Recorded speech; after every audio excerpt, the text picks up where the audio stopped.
We'll take your Bibles and go to Psalm 101 today. Good follow-up to yesterday's Psalm 100 is that those who know the Lord should have a universal desire for unrighteousness to be removed personally and nationally. Now, I'm not talking about legislating morality or godliness, but I am saying that we should have a desire to see ungodliness removed. What we'll see is King David writing a psalm not only about his personal desire to have sin removed from him and sinful things removed from his vision line or from his area in his house. He also wanted sinful opportunities to be removed from his nation. Let me read it to you and kind of highlight it for you as we go. Psalm 101 says this: "I will sing of the mercy and mercy and judgment. Unto thee, O Lord, will I sing. I will behave myself wisely in a perfect way. O when wilt thou come unto me? I will walk within my house with a perfect heart." Now, did he mean that I have somehow attained sinless perfection? No, he meant I'm going to set my house to be a house that honors you, even the place where I dwell where nobody else is. I'm going to have a home that is attempting to be rid of unrighteousness or ungodliness. Look what he says here. He says, "I will set no wicked thing before mine eyes. I hate the work of them that turn aside.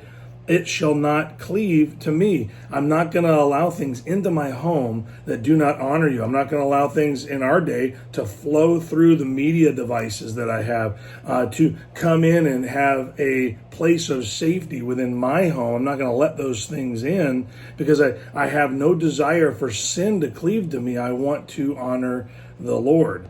Notice what it says: "A froward or crooked or distorted heart shall depart from me. I will not know a wicked person." Now, that doesn't mean that when he walks out of his house that there aren't any people near him that are wicked. He means I'm not going to knowingly promote wickedness by making my very best friends wicked people. He may know people and he may have acquaintances that he knows that are unfortunately living in wickedness, but he's not going to make those his closest people to him.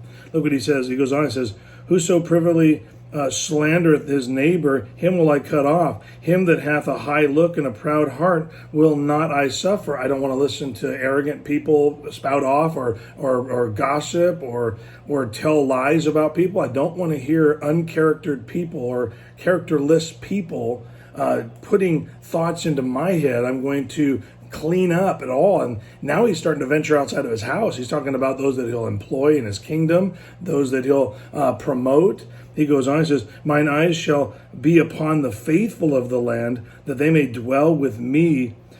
He that walketh in a perfect way, he shall serve me. He that worketh deceit shall not dwell within my house. He that telleth lies shall not tarry in my sight." And so he said, in my house, in my kingdom, I'm not going to allow wickedness to be the thing that I put my eyes on or that I let my ears listen to and give an audience. He says, "I will destroy all the wicked of the land, that I may cut off all wicked doers from the city of the Lord." Now, listen, we recognize that David wasn't perfect, but he was striving to set up his home and those that he employed and his kingdom to be counselors and voices of righteousness and godliness. He was attempting to rid all the influences from his home and from his kingdom, at least within his office of king. He was going to remove those things so that he didn't stumble unnecessarily. Now, we realize that David does stumble from his kingly role. He invites sin into his home. He's a sinful man just like any other man.